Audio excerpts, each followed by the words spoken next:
नमस्कार दोस्तों। आज हम आपके लिए एक अद्भुत कथा लेकर आए हैं जो स्कैंडिनेविया की प्राचीन धरोहर से निकल कर आई है।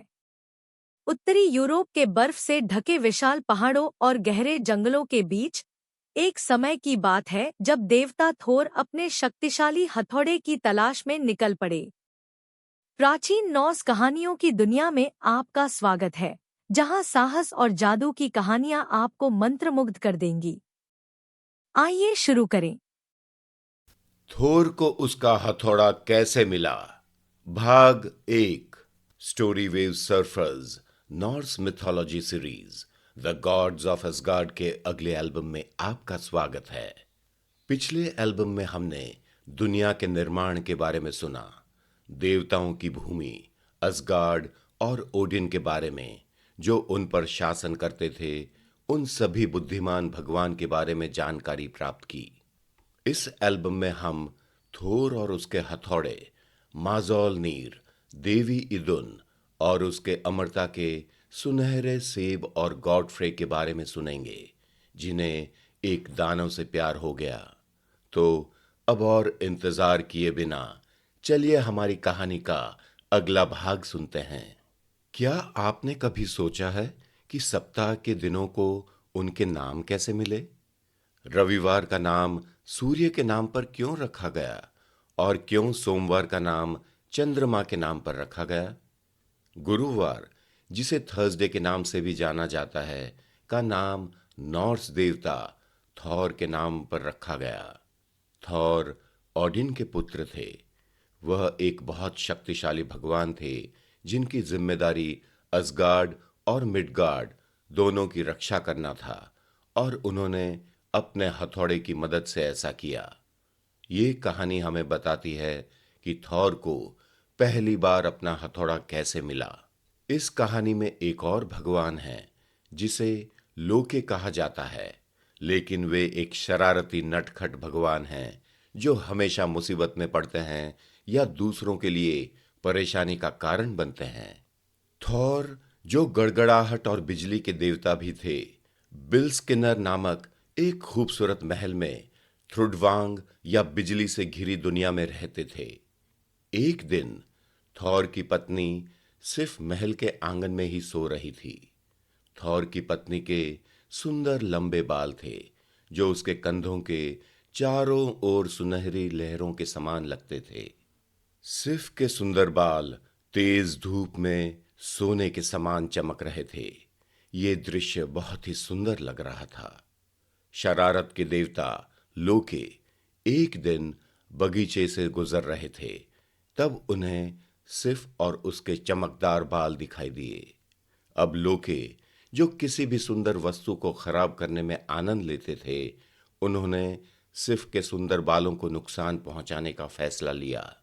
उसने सिर्फ के बालों को काटने का फैसला किया और उस एक चीज को छीन लिया जिस पर उसके पति थॉर को बहुत गर्व था।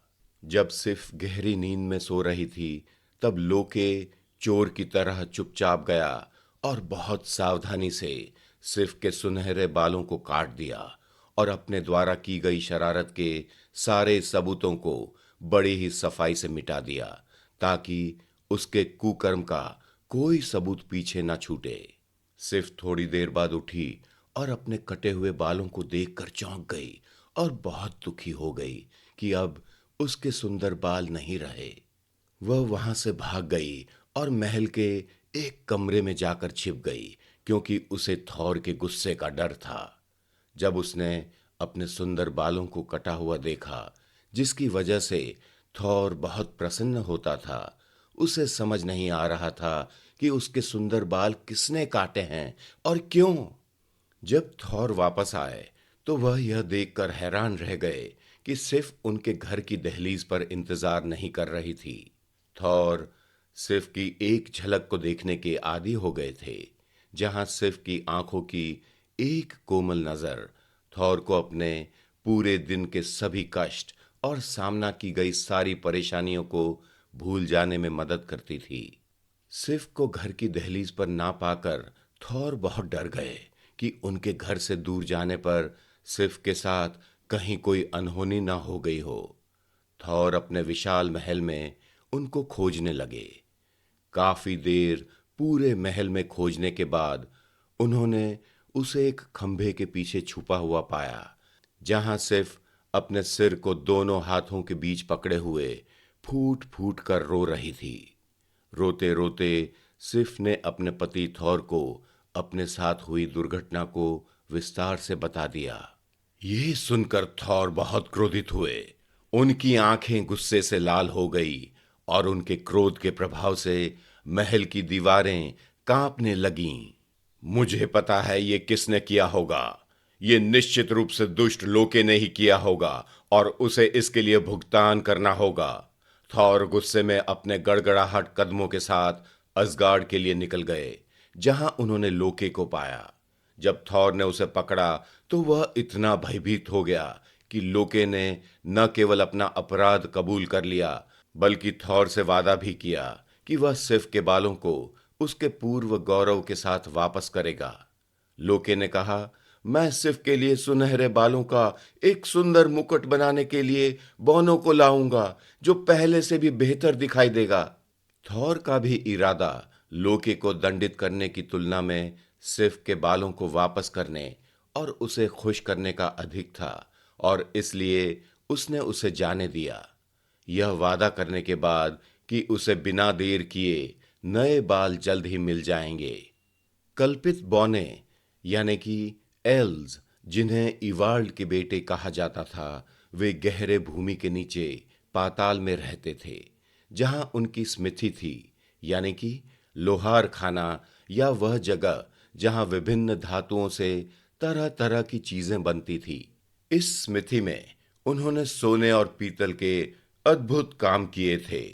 लोके उनके पास गया और कहा, जितना जल्दी हो सके मेरे लिए एक सुनहरे बालों का मुकुट बनाओ, लेकिन इस बात का ध्यान रहे कि इसे पहनने वाले के सिर पर यह मुकुट प्राकृतिक बाल की तरह ही दिखाई दे। कल्पित बौने सहमत हो गए और काम पर लग गए, और कुछ ही समय में सुनहरे बालों का एक आकर्षक मुकुट तैयार कर लिया, जो सामान्य बालों की तरह बढ़ भी सकते थे। इसके अलावा उन्होंने लोके को भेंट स्वरूप एक भाला दिया, जिसका नाम था गंगनर, जो किसी भी चीज को तोड़ने में सक्षम था, चाहे वह वस्तु कितनी ही मजबूत क्यों ना हो। और स्किड बॉल्डनर नामक एक बहुत प्रसिद्ध जहाज भी दिया, जो हमेशा समुद्र में आगे बढ़ने के लिए सबसे अच्छी दिशा ढूंढ लेता था। लोके इन उपहारों को असगार्ड ले गया और कल्पित बौनों की अद्भुत रचना के बारे में बड़ी बड़ी डींगे हाँकने लगा। लोके ने गर्व और घमंड से भरे स्वर में कहा, जब किसी धातु पर काम करते हैं तो इवाल्ड के बेटों से बेहतर कोई नहीं हो सकता। अन्य सभी कल्पित बौने तो उनके सामने बच्चे हैं। कुछ अन्य मेहनती कल्पित बौने थे जो असगार्ड में रहते थे, और उनमें से एक का नाम था ब्रोक, जो लोके की बड़ी बड़ी बातों को अनसुना करता था।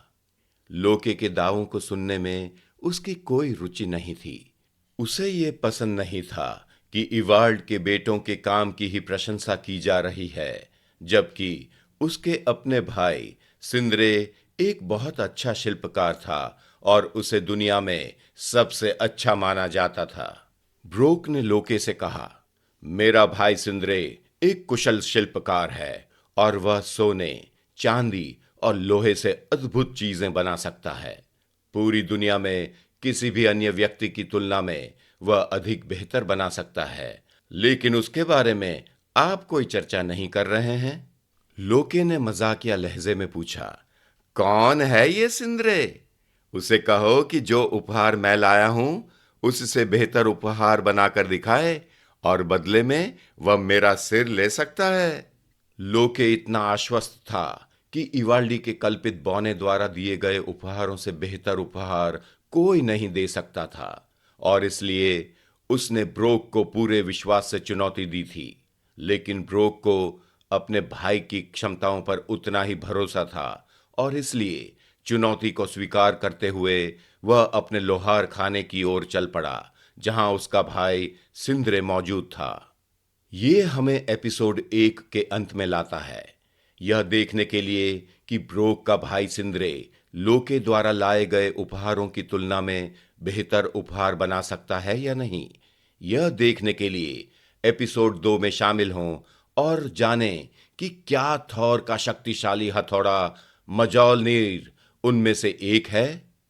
इस कहानी से हमें सीख मिलती है कि सच्चाई और ईमानदारी हमेशा जीतती है और हमें अपने वादों को पूरा करना चाहिए। स्टोरी वेव्स ऐप डाउनलोड करें और दुनिया भर की कहानियों का आनंद लें, जो आपको एप्पल और एंड्रॉयड ऐप स्टोर पर मिलेगा। एक स्टोरी वेव्स सब्सक्रिप्शन एक महीने में $1 से कम लगती है, जो आपके परिवार को गुणवत्तापूर्ण कहानियां प्रदान करने का सबसे सस्ता तरीका है। स्टोरी वेव्स ऐप पर सभी नए कहानियां उपलब्ध हैं और सबसे रोमांचक सामग्री केवल ऐप पर ही मिलती है। हमें यूट्यूब चैनल पर सब्सक्राइब करें और इंस्टाग्राम, टिकटॉक और स्पॉटिफाई पर स्टोरी वेव्स को फॉलो करें ताकि आप आगामी सामग्री के बारे में अपडेट रहें। धन्यवाद आपका समय देने के लिए।